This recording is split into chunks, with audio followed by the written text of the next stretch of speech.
Hata hii nani ndio kwa tukama video. What? Romani.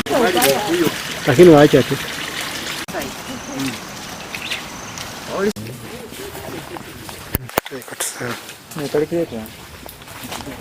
Jina yangu naitwa Chendos Wanjala, nikiwa chairleti wa hii kurubu.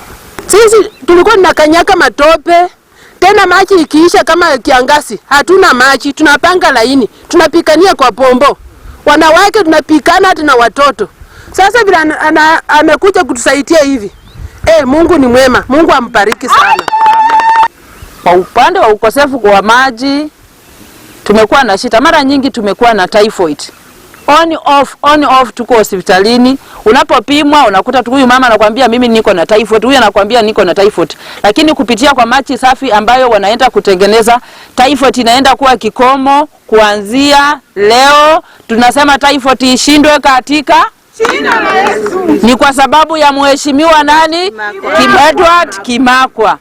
Changamoto ambayo tumekuwa nayo hapa haswa sana kwa hii pombo yetu hapa Kakimai. Changamoto yenye imekuwa hapo sana, wamama wamekuwa wanachota hapo maji ambayo iko na moles juu yake na uchafu mwingi. Lakini mheshimiwa, saizi at least hapa mahali panaenda kuwa pasafi. Na nashukuru mheshimiwa Edward Kimakwa kwa kazi ambayo anatufanyia.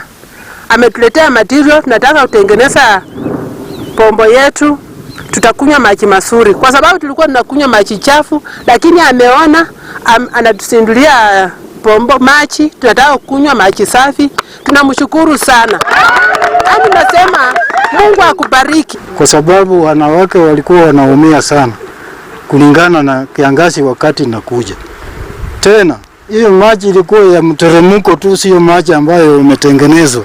Lakini sasa tunaona ya kwamba maji itakuwa safi kulingana na ile Mzee Kimakwa akikuja hapa. Kusema kweli tunashukuru kwa ajili ya hiyo muradi. Nimeshukuru sana. Mkulambusi, natoka maeneo ya Stiro hapa.